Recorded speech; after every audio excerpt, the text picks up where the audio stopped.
L'histoire que je m'apprête à vous raconter est issue d'un très ancien livre africain. Elle relate une leçon de vie intemporelle, cachée derrière le destin exceptionnel de Leïla, une femme aussi belle qu'intelligente, aussi riche qu'inaccessible. Préparez-vous à découvrir un récit d'amour, de trahison et de résilience qui vous tiendra en haleine jusqu'à la fin. Leïla était une femme d'une rare beauté, héritière d'une fortune royale, habituée au luxe et à l'élégance. Mais en ce jour particulier, habillée simplement et se promenant incognito dans les ruelles animées de son quartier natal, personne n'aurait pu deviner son statut. Elle voulait redécouvrir son pays, ressentir l'authenticité de la vie, loin des apparences trompeuses de la haute société. C'est alors qu'un homme surgit dans son champ de vision. « Mademoiselle, vous avez laissé tomber votre foulard », dit-il poliment, un sourire chaleureux illuminant son visage. En croisant son regard, Leïla sentit son cœur s'emballer. C'était comme si elle avait trouvé quelque chose qu'elle ignorait chercher. « Merci beaucoup », répondit-elle en lui tendant timidement la main. « Peut-être pourrais-je vous offrir un verre ce week-end pour vous remercier ?» L'homme, Myriam, accepta sans hésiter. Il ne savait pas encore que cette rencontre bouleverserait leur vie à tous les deux. Le week-end suivant, Leïla joua un rôle qu'elle n'avait jamais envisagé, celui d'une jeune fille modeste, issue d'une famille de cultivateurs. Elle évita soigneusement tout indice sur sa véritable identité, consciente que l'homme qu'elle aimait pourrait ne pas comprendre. Myriam était charmée par sa simplicité et sa générosité. Ils tombèrent amoureux, ignorant que leur relation était bâtie sur un équilibre fragile de secrets.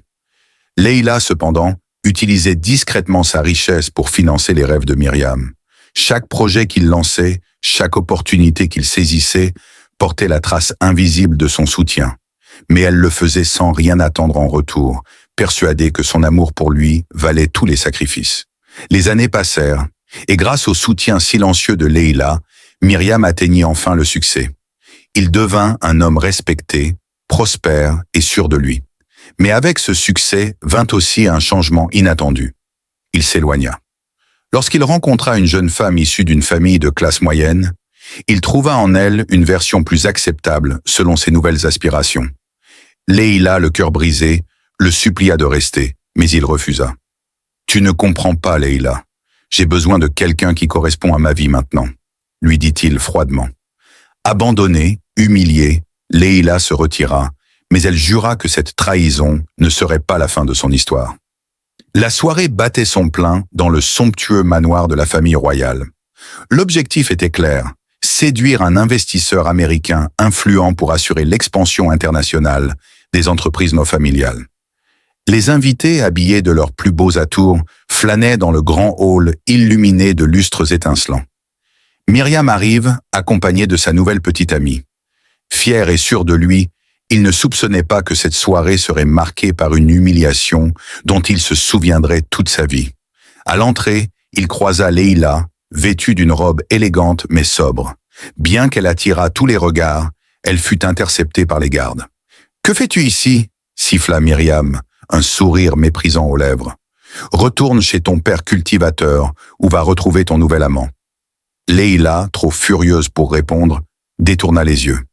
Son fiancé, un héritier puissant, arriva à ce moment précis et s'interposa calmement. « Pourquoi importunes-tu ma fiancée ?»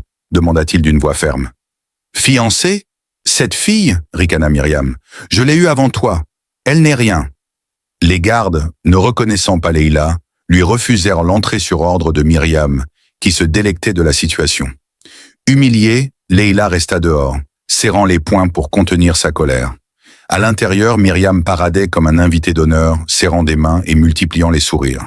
Cependant, dans un coin de la salle, les gardes avaient rapporté l'incident au père de Leïla, qui éclata de colère en apprenant l'arrogance de Myriam et l'affront fait à sa fille.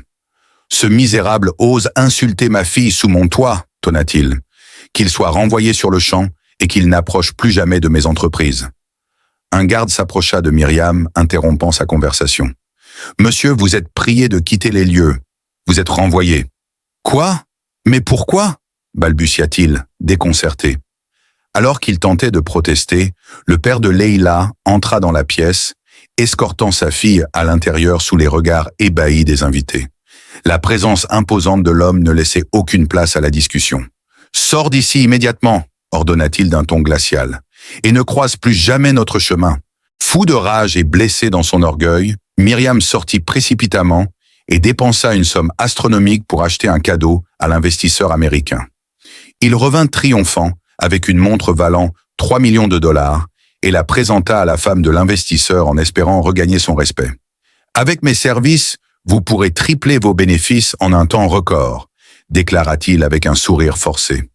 Le silence fut interrompu par une voix féminine, forte et claire, qui retentit au fond de la salle. Pathétique. Tous les regards se tournèrent vers Leila, qui avançait avec assurance. Vous pensiez m'humilier? Regardez plutôt ce que je peux offrir, Madame Saled, femme de l'investisseur. D'un geste, elle fit signe aux gardes, qui apportèrent une boîte élégante contenant une montre suisse, hallucination de Graf Diamonds, d'une valeur inestimable de 55 millions de dollars. Mais ce n'est pas tout, ajouta-t-elle, son regard fixé sur Myriam. Je vous offre également mon yacht privé, ainsi qu'une croisière de 2 semaines sur l'océan de votre choix, un cadeau d'une valeur de 80 millions de dollars. Les murmures parcoururent la salle. Myriam, figée, regarda Leila avec incrédulité. Sa nouvelle petite amie, embarrassée, tenta de se cacher derrière lui. « Baliverne !» cria Myriam, les poings serrés. Le fiancé de Leila, calme et impassible, lui répondit d'une voix tranchante. « Votre fortune n'est qu'une goutte d'eau comparée à celle de ma fiancée. Vous ne mesurez même pas à quel point vous avez sous-estimé la femme que vous avez trahie. » La soirée continua, mais Myriam, humiliée et démasquée, quitta les lieux en silence.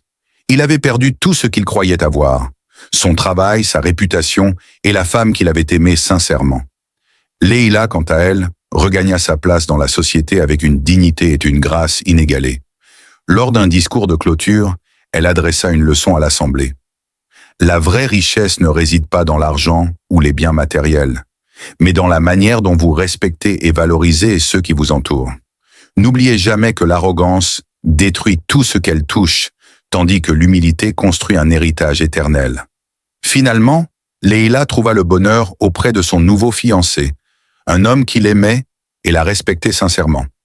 Leur union fut bénie par la naissance de jumelles, symbole d'un avenir radieux et d'un amour véritable. La morale? Ne méprisez jamais ceux qui vous soutiennent dans l'ombre. L'arrogance peut vous mener à la gloire temporaire, mais c'est la gratitude et le respect qui construisent une véritable grandeur. Merci d'avoir regardé cette histoire inspirante sur Leila et Myriam. Si vous avez apprécié, n'oubliez pas de vous abonner à la chaîne, de liker la vidéo et de laisser un commentaire.